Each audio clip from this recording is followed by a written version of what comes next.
어떤 망자를 쓰냐에 따라서 의미가 각각 다릅니다. 보통 이제 우리가 망년회라고 할 때 쓰는 게 제일 첫 번째 이제 저 한자인데요. 무슨 망자죠? 예, 잊을 망자입니다. 망년회. 힘들고 괴롭고 아프고 슬펐던 모든 것을 잊겠다는 모임이죠.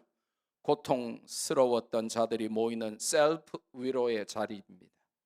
동병상련을 앓는 친구들이 모여서 모든 걸 다 한 잔 술로 잊어버리자면서 술자리를 갖죠. 그게 첫 번째 쓰인 잊을 망자 망년회입니다. 세상 사람들이 흔히 하는 망년회, 그게 한자로 저렇게 써요. 둘째는 저게 무슨 망자죠? 예, 망할 망자 혹은 죽을 망자, 사망할 때 쓰는 망자가 바로 저 망할 망자, 죽을 망자입니다. 망했다는 것입니다. 죽어버렸다는 것이죠. 에라 모르겠다며 죽도록 마시겠다는 것입니다. 자포자기한 자들의 마치 인생 마지막 자리 같은 모임이 저 망년회입니다. 저 사람들은 조심해야 돼요. 옆에서 누가 걸리면 너 죽고 나 죽자며 큰 싸움판이 벌어질 수 있는 게 저 망년회입니다. 마지막 망자는 무슨 망자죠? 바랄 망자예요. 소망, 희망할 때 쓰는 한자가 바로 저 바랄 망자입니다. 한 해는 갔으니 감사하며 보내고 새로운 한 해를 믿음으로 소망하며 맞는 모임이죠. 바로 우리가 이 시간에 드리는 송구영신 예배처럼 말입니다. 새해를 믿음으로 소망하며 맞는 우리에게 주시는 하나님의 말씀은 오늘 요한복음이 되겠습니다. 새해에는 요한복음을 강의하게 되는데 1년 동안 예수 그리스도 안에 있는 풍성한 복음과 생명의 말씀을 배우게 될 것입니다. 매주 우리는 너무너무 신선하게 우리를 생명력 있게 감동시키시고 우리 가운데 진리의 말씀으로 역사하시는 말씀이신 그리스도를 배우게 될 것입니다. 우리의 영혼이 만족할 것이고 우리의 육신은 그의 은혜로 새로워질 것입니다. 늘 우리가 감동으로 가슴 벅찰 것입니다. 그 한 해를 우리에게 주셨습니다. 오늘은 요한복음 1장 14절 말씀을 올해 전체의 표로 받고 송구영신 예배로 오늘 말씀을 받습니다. 하나님의 독생자이신 예수님을 통해서 그분 안에 있는 세 가지 성경이 말씀하시는 예수님 안에 있는 세 가지 영광, 은혜, 진리라고 하는 이 핵심 키워드 세 가지를 딱 붙드는 그런 예배 시간 되기를 주님의 이름으로 축복합니다. 예. 믿음 있는 사람들은요 키워드를 잘 붙들어요. 근데 믿음 없는 사람, 예배에 끌려온 사람, 아무 기대 없이 엄마 때문에 할 수 없이 울며 끌려온 사람들은 예화만 기억해요. 아니면 뭐 영상 봤는데 누가 웃기더라 이러면서 쌍둥이 태어났더라 이러면서 그런 것만 기억해요. 이 세 가지 키워드 뭐라고요? 영광과 은혜와 진리. 이 세 가지를 우리 마음판에 각인하고 올 한 해뿐만 아니라 우리의 남은 전생에 이 세 가지 예수님 안에서 우리가 풍성하게 누리고 또 선포해야 될 이 세 가지 단어를 오늘 통해서 은혜 받는 그런 축복의 시간 되기를 주님의 이름으로 축복합니다. 먼저 영광입니다. Glory, 영광. 요한은 주후 85년에서 90년경에 에베소에서 요한복음을 기록하게 됩니다. 그가 80대의 늙은 몸으로 예수님의 모든 사역, 그분의 십자가 죽음과 또 부활과 승천과 또 교회의 설립과 복음의 전파와 핍박 등 모든 것을 체험한 후에 그가 이제 반모섬에 유배되기 직전에 기록한 것이 바로 요한복음이에요. 당시 유대인들은 예수님이 메시아라고 하는 것을 부인했습니다. 헬라인을 포함한 이방인 영지주의자들은 예수님의 육체적 임재인 성육신을 부인하는 주장을 거듭거듭하며 교회를 혼란스럽게 하던 시기였습니다. 많은 성도들이 이단의 득세로 혼란을 겪었어요. 교회 내부로까지 침투한 이단들은 복음 외에도 율법을 지켜야만 구원받는다는 말도 안 되는 사이비 가짜 복음을 전했고요. 예수님이 하나님이라면 어떻게 인간의 몸을 입고 오셨겠냐며 그분의 인성을 부인했습니다. 그런 혼란을 잠재우고자 요한복음이 기록된 것입니다.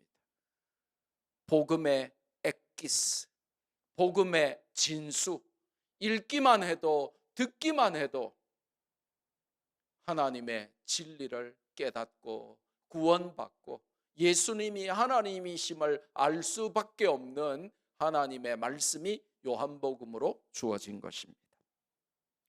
오늘 우리가 읽은 요한복음 1장 14절 한 절 본문의 메시지는 굉장히 간단하지만 명확합니다. Simple and yet very very clear. 아주 심플한데 너무 명확해요. 하나님이 인간의 몸을 입고 오신 분이 바로 예수님이시고 그 예수님은 하나님의 현현이시며 The manifestation of God, that is Christ. 인간의 몸을 입고 이 땅에 성육신하신 하나님의 현현, manifestation of God, 그분이 바로 예수님이시고 예수님은 하나님의 영광이 충만하신 분이시다. 이것이 오늘 본문의 메시지입니다. 그러므로 예수님을 믿고 따르는 언약 공동체로서의 교회도 아버지의 영광, 예수님께서 보이셨던 하나님의 영광이 가득해야 하는 것입니다. 교회의 영광이 사라지면 안 되는 거예요. 하나님의 영광이 가득해야 되는 거예요. 우리가 올 때마다 쌍둥이만 눈에 보이면 안 되는 거예요. 쌍둥이 때문에 막 교회에 오고 싶죠. 교회 오니까 쌍둥이 때문에 너무 행복하죠. 오면 전부 쌍둥이한테 몰려가가지고 나도 안아보고 니도 안아보고 서로 싸우고 막 서로 안아보려고 하고 막 깍꿍하고 뭐 야 쌍둥이 때문에 교회 올만 나는데 그러면서 다들 쌍둥이 홀릭 다 쌍둥이 너무 좋아하시죠. 저도 그래요. 쌍둥이가 싫다는 말이 아니라 교회 안에 쌍둥이의 임재로 인한 그 기쁨만 가득하면 안 돼요.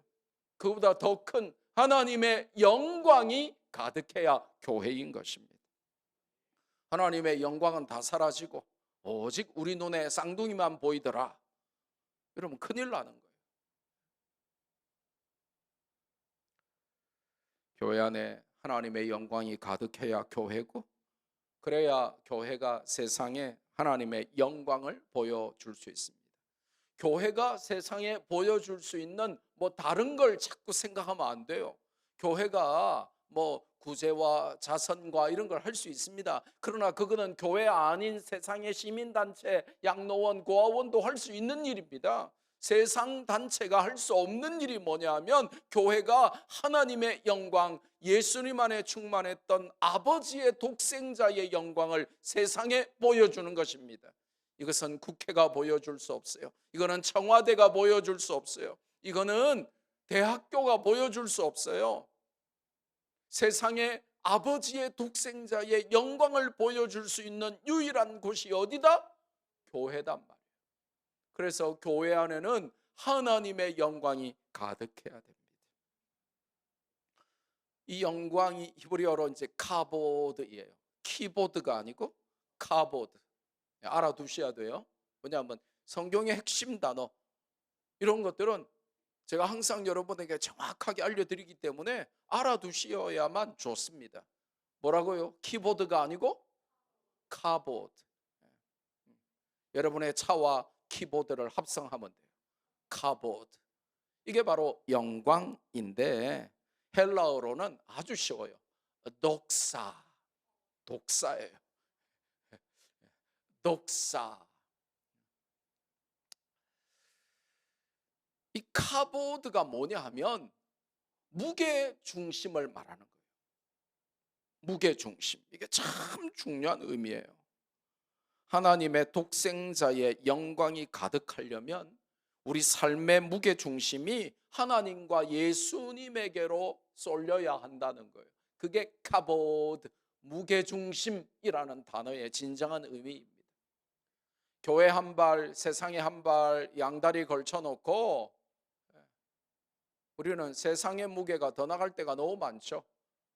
그래서 예배도 빼먹고 교회 일보다는 세상 일을 더 열심히 하고 그러다 보니까 하나님께로 무게중심이 쏠려야 성도인데 그래야 하나님의 영광을 체험하고 누리고 그 영광을 선포하는 교회인데 우리의 무게중심이 자꾸 다른 데가 있는 거예요.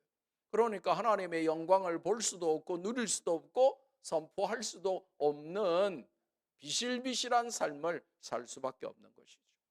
이 영광, 이 카보드라고 하는 개념 자체가 나의 무게중심 전체가 하나님께 쏠려 있다는 것입니다. 그래서 다른 데서 아무리 땡겨도 하나님께로 쏠려 있는 나의 무게중심을 옮길 수 없다는 것입니다. 세상에 쏠린 우리의 관심과 무게의 추가 새해에는 더욱 하나님께로 기울 수 있기를 주님의 이름으로 축복합니다. 그래야 아버지의 독생자의 영광을 보고 누리며 반사할 수 있어요. 영광은 성경에서 하나님의 임재와 관련이 있습니다. 그래서 영광과 임재는 같이 가요. 굉장히 중요한 신구약을 관통하는 굉장히 중요한 컨셉입니다. 영광은 뭐와 상관이 있다고요? 임재. 하나님의 the presence of God, 하나님의 임재와 the glory of God, 하나님의 영광이 같이 갑니다. 그런데 이 임재가 히브리어로 뭐냐면 쉐키나입니다. 혹시 들어보신 적이 있으신지 모르는데 이 쉐키나라고 하는 단어는 유대인들이 함부로 입에 올릴 수 없는 단어예요. 벌벌벌벌 떨면서 목욕 재개하고 나서 이렇게 쉐키나 이렇게 말해야 되는 그런 일평생에 단 한 번도 제대로 이렇게 말하기 힘든 단어가 바로 쉐키나입니다. 뭐냐? 임재, 하나님의 임재라고 하는 단어이기 때문에 죄인이 하나님의 임재를 경험하면 죽어버리는 거예요. 그러니까 하나님의 임재, the presence of God 하고 쉐키나 하고 외치는 순간 내가 회개하지 않은 죄가 있고 내가 더럽고 이러면 죽을까 봐 이 사람들은 쉐키나를 말도 못해요. 근데 이 쉐키나, 임재라고 하는 이 히브리어 단어의 정확한 뜻이 뭐냐면 성전 안에, 성막 안에 있는 임재예요. 성막을 통한, 성전을 통한 임재, 이게 바로 쉐키나입니다. 성전 안에서 경험하는 영광이죠. 예수님이 바로 우리와 함께 하시는 하나님의 임재, 즉 쉐키나인 것입니다. 이게 요한복음의 메시지예요. 하나님의 임재를 마음껏 누리는 새해가 바로 하나님의 영광이 교회와 가정과 개인에게 임하는 새해가 되는 것입니다. 그러니까 하나님의 영광을 보기를 원한다면 하나님의 임재를 갈망해야 되는 것입니다. 하나님의 임재는 어떻게 가능합니까? 성전 안에서라고 하는 이 쉐키나의 의미 그 자체에 힌트와 정답이 들어 있습니다. 예배 가운데 가장 직접적이고 강력한 하나님의 쉐키나 임재를 체험할 수 있습니다. 죄인이 예수님 이름으로 하나님 앞에 나오는 것을 용납하시고 허물과 죄악을 용서하시며 우리의 찬양과 기도와 예물을 받으시고 말씀을 주시며 예비하신 응답과 긍휼과 자비를 베풀어 주십니다. 하나님의 영광과 그 임재를 누리고 싶습니까? 성전의 영광, 즉 쉐키나에 참여하고 싶으십니까? 그렇다면 예배에 목숨을 걸어라 하는 답이 바로 요한복음이 주는 답입니다. 예수님을 통하여 하나님의 임재 쉐키나를 보았다. 그 속에는 하나님의 영광 카보드가 가득했다. 그러면 이 시대에 어떻게 하나님의 쉐키나 임재를 보고 어떻게 하나님의 카보드 안에 풍성하게 젖어들 수 있는가? 바로 그것은 예배다. 예배의 목숨을 걸어라. 그러면 하나님의 영광을 경험하고 하나님의 임재를 누릴 것이다 라고 성경이 우리에게 알려주는 것입니다.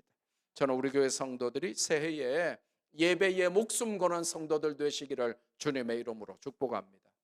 그래야 하나님의 영광을 봐요. 그래야 하나님의 임재, the presence of God, 쉐키나, 하나님의 임재, 성전을 통하여 우리에게 임재하시는 하나님의 영광을 누릴 수가 있는 것입니다. 예배는 말이죠, 흥정의 대상이 아닙니다. 가면 좋고 안 가면 어쩔 수 없는 그런 게 아닙니다. 목숨을 걸어야 되는 거예요. 그러면 하나님의 영광을 본답니다. 하나님의 임재를 누린답니다. 그게 요한복음이에요. 그게 바로 복음입니다. 그래서 우리는 아무리 코로나가 창궐해도, 아무리 심지어 정부가 막아도 싫어해도 우리가 예배만큼은 타협할 수 없다고 외치는 것이 바로 그 때문입니다. 예배를 통하여 하나님의 임재를 보고 예배를 통하여 하나님의 영광을 보기 때문에 그래요. 새해에는 우리의 예배가 더욱 강력해지고 예배 중심으로 우리의 삶의 질서를 재편해서 하나님의 임재 안에 거함으로 아버지의 독생자의 영광이 우리 교회와 여러분의 가정과 직장과 학교와 삶 가운데 충만하기를 주님의 이름으로 축복합니다.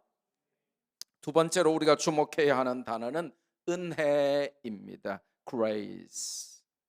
은혜는 우리가 시편 강의하면서 수백 번도 더 들었던 자비, 인자, 이게 뭘까요? 자비와 인자? 헤세드. 그 헤세드가 바로 은혜입니다. 헬라어로는 카리스가 되겠다 이 말이죠. 이 카리스 혹은 헤세드, 이 은혜 안에는 두 가지 개념이 들어있어요. 중요한 개념이에요. 이걸 모르면 은혜가 뭔지 제대로 깨닫지를 못해요. 은혜 안에 있는 두 가지 개념이 뭐냐? 선함과 아름다움, 즉 선과 미의 개념이에요. 하나는 선함인데 자격 없는 자에게 베푸시는 자비로움과 선함의 의미죠. 도무지 자격 미달인데 긍휼하심으로 선을 베푸시는 것, 그것이 은혜입니다. 뭐 단적으로 구원이죠. 구원, salvation. 우리가 자격이 없는데 우리는 지옥에, 그것도 지옥 제일 밑창에 가야 합당한데 하나님이 그 아들 예수님을 보내주시고 믿게 하시고 예수님을 통해서 우리를 구원하시고 마귀의 자녀에서 하루아침에 하나님의 자녀로 호적을 바꿔주시고 우리에게 전혀 자격 없는 우리에게 베풀어 주신 하나님의 놀라운 은혜, 이게 바로 카리스, 이게 바로 헤세드, 이게 바로 그레이스, 은혜라는 것입니다. 이거를 바로 선함으로 성경은 설명합니다. 한자로 쓴다면 선할 선자를 써야 되는 거예요. 다른 하나는 이 카리스, 은혜 안에 들어있는 또 다른 중요한 의미는 아름다움 혹은 우아함에 관한 것입니다. 모든 추하고 더럽고 연약한 것을 우아하고 아름답게 바꾸시는 은혜, 이게 바로 카리스입니다. 한자로 바꾸면 아름다울 미자겠죠. 그래서 은혜는 선하고 아름다운 선미, 아니면 아름답고 선한 미선, 선미 아니면 미선이가 바로 은혜예요. 그러니까 우리 미혼들 딸 나오면 이름 딱 정해놨죠. 선미 아니면 미선. 그게 바로 카리스예요. 그게 바로 구약 전체를 관통하는 헤세드입니다. 신약 전체를 관통하는 카리스, 구약 전체를 관통하는 헤세드. 이게 바로 선미예요. 미선이에요. 그러니까 믿음 좋은 목사님들이, 장로님들이 자녀 낳아서 딸 낳아가지고 선미, 미선이라고 지을 때 다 이유가 있는 거예요. 이게 바로 한자로 쓰면 은혜가 바로 하나님의 선하심과 하나님의 아름다운 우아하심을 표현하는 게 바로 은혜이기 때문에 그래요. 하나님의 은혜 안에 아들을 죄인을 위하여 대신 주신, 자격 없는 자를 위하여 아들을 죽이신 하나님의 선하심이 들어있어요.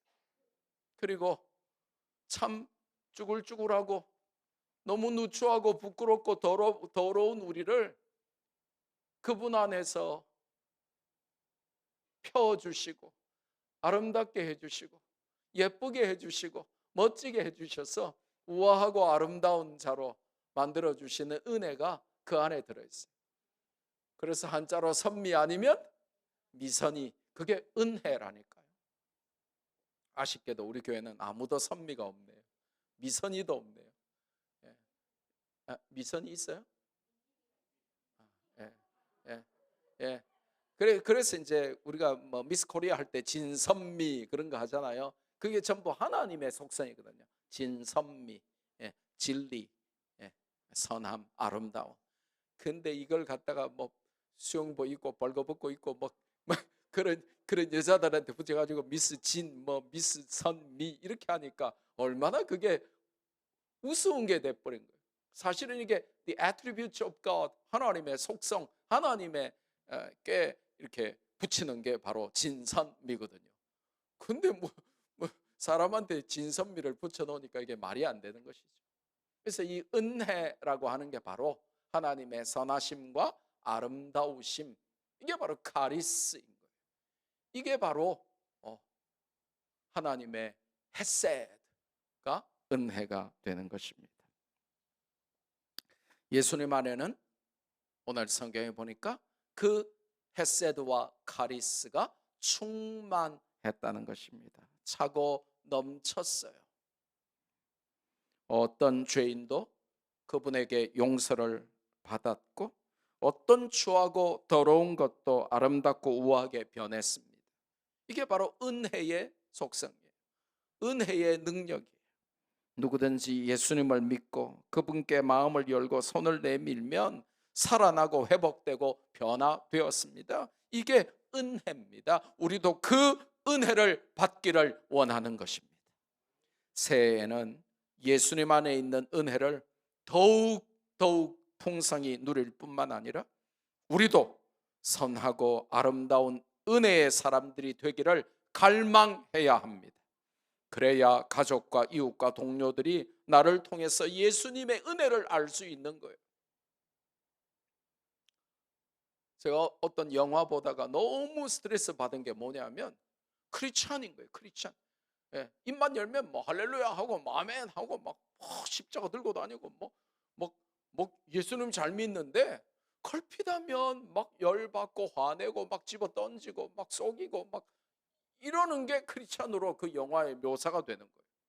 그러니까 그 감독이 얼마나 교회하고 철천지 원수가 졌으면 아마 믿는 사람한테 사기를 당했다든지 뭐 친구 중에 엄청 나쁜 사람이 크리스찬이었나 봐요. 그러니까 막 크리스찬 교회에 관해서 적대심이 얼마나 가득했으면 예수 믿는 사람들이 저렇게 막 입만 열면 아멘하고 할렐루야 하는데 막 성격이 너무 못돼가지고 조금만 뭐가 수틀리면 막 소리 지르고 던지고 깨고 막 때리고 막 욕하고 막 감정을 컨트롤하지 못하고 분노 조절이 안 되고 이런 나쁜 사람으로 묘사를 하는 거예요.